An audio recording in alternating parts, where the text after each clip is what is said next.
തേടിപ്പോകുന്നതിനേക്കാൾ മനോഹരമായിരിക്കും കയ്യിലുള്ളത്. നമ്മൾ വേറെ പലതിൻ്റെയും പിന്നാലെ വലിയ ഓട്ടത്തിലാവും. പക്ഷെ അതിലും നല്ലതാണ് നമ്മുടെ കയ്യിലുണ്ടായിരുന്നതെന്ന് തിരിച്ചറിയാനായിട്ട് സമയമെടുക്കും.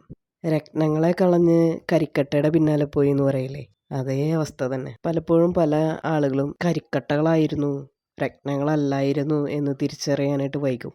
പുറമേ നമ്മളോട് അടുപ്പം കാണിക്കുമ്പോൾ നമ്മൾ വിചാരിക്കും അവർക്ക് നമ്മളെ വലിയ കാര്യമാണ്, നമ്മളോട് നല്ല സ്നേഹമാണ്, നല്ല ആത്മാർത്ഥതയാണ് എന്നൊക്കെ. വളരെ വൈകിയാവും അതൊന്നും റിയൽ അല്ലായിരുന്നു എന്ന് നമ്മൾ തിരിച്ചറിയാം. പക്ഷെ നമ്മുടെ റിയലായിട്ട് കൂടെ നിന്ന് കുറച്ച് ആളുകളുണ്ടാവും. നമ്മുടെ എല്ലാ സങ്കടങ്ങളിലും സന്തോഷങ്ങളിലും ഒരു പില്ലർ പോലെ നമ്മളെ സപ്പോർട്ട് ചെയ്ത് കൂടെ നിന്നവരെ, അവരാണ് റിയൽ ജെംസ്, രത്നങ്ങൾ എന്നൊക്കെ പറയില്ലേ, അങ്ങനെയുള്ള ആളുകൾ. അങ്ങനെയുള്ള ആളുകളെ നമ്മൾ എത്ര വേഗം തിരിച്ചറിയുന്നു അത്രയും നമ്മുടെ ജീവിതം ഹാപ്പി ആയിരിക്കും. പലപ്പോഴും നമ്മൾ തേടിപ്പോകുന്നതിനല്ലാന്നേ, കയ്യിലുള്ളതിന് തന്നെയാണ് മൂല്യവും ഭംഗിയും. അപ്പോൾ നിങ്ങളും ഇതുപോലെ എന്തിൻ്റെയെങ്കിലും പുറകിലുള്ള ഓട്ടത്തിലാണെങ്കിൽ ഓട്ടം ഒന്ന് പതുക്കെ നിർത്തി ചുറ്റിലൊന്ന് നോക്കിക്കേ.